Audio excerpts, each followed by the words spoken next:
Well, before I begin, so this doesn't count towards my time, I would like to point out that today I did tweet my best friends at JetBlue. Okay.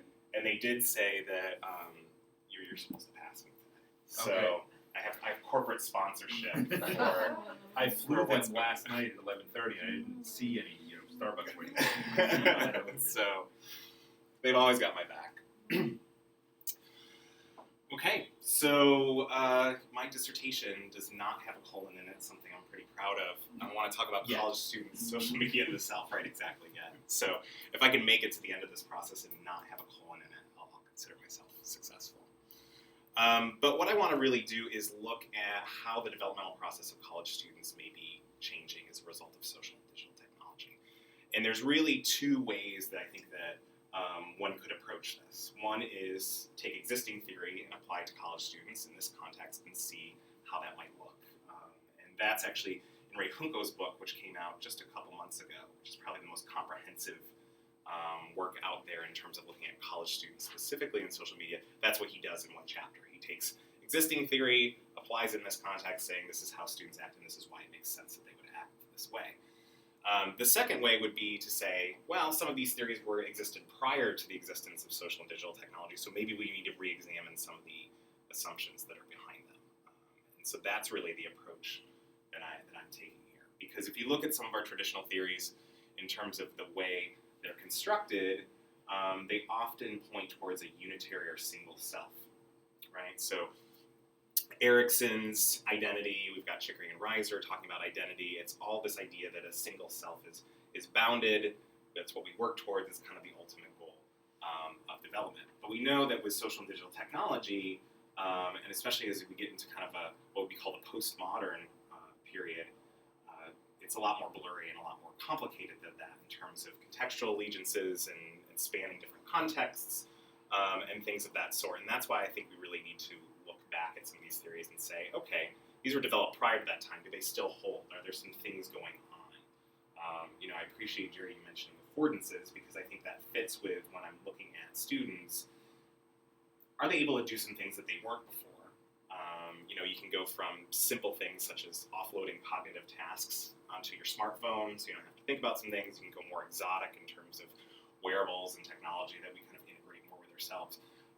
But I think we might be some different beings than we were before. And so that's really what I want to investigate. Is there something new going on there? Maybe traditional theories do still hold in that environment, but does it look a little bit different in these kinds of contexts? So that's really what this study is attempting to do is look at this as maybe perhaps a generational difference, something that's situated in a time and a place, as opposed to just automatically assuming this is a stage in development. Let's look at that through the existing theory. So that's what leads to my research question is how do college students construct concepts of self in social media and saturated and hybridized context? So that's what I'm going to look at. In terms of the way I'm approaching this, it's a qualitative study. If you look at a lot of the literature that's out there about college students' social media use, it's largely quantitative. In fact, it's almost all quantitative, looking at outcomes. And so that's kind of the space that I want to work in. And I'm using a grounded theory approach in doing that. When I thought about who I wanted to study, I knew I wanted to work within college students. I knew I wanted to pick 18 to 24 because, again, this is generational. So I'm not looking at adult learners or another population. But I also wanted it to be forward-thinking and a little bit durable. So this is an example of Roger's diffusion of innovation. He kind of has this curve when he talks about technology and its adoption, that there always being kind of like an innovator period that's quite small here at the beginning before you get in towards the mass adoption of different technologies. And so when I was constructing my sample, I want to look at folks that are at the extreme end, in part because I think that might be some forward thinking in terms of this is maybe where we're going to go, because all trends indicate that technology is only going to be used more and more by human beings, and so therefore, maybe if we look at this group, it'd be a better group to look at. I also think they might be more sophisticated in the way that they can talk about it, which is something I found in my pilot studies. So in terms of actual recruitment of this group, I'm going to kind of pull from two different areas. One is I'm going to use from some students that are doing coursework in this area, as well as some recommendations of staff, of students that are highly engaged in social and digital technologies. And as per Jerry's suggestion, I'm going to keep this first one to no more than half of the sample. And even within that, what I hope to do is actually pick some students that have completed the course, so probably at the end of this coming semester, as well as students that are starting the course at the beginning of next, so that I also am getting a mix within that group of folks that may have been influenced by the course, but then also not influenced by the course within that. I'm utilizing a pre-interview questionnaire to kind of tease out if are these students in fact heavy users.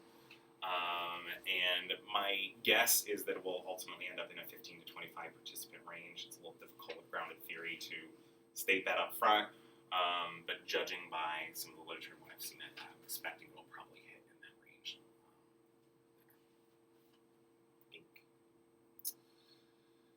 So for data collection, there's really three instruments that I'm going to be using at UC. I talked about the pre-interview questionnaire, but there's going to be two sessions. This is as per Heather's suggestion, is to divide them up into two, which is what the change I made since the original draft. So the first will be a semi-structured interview, asking a series of questions and probes around how students understand themselves.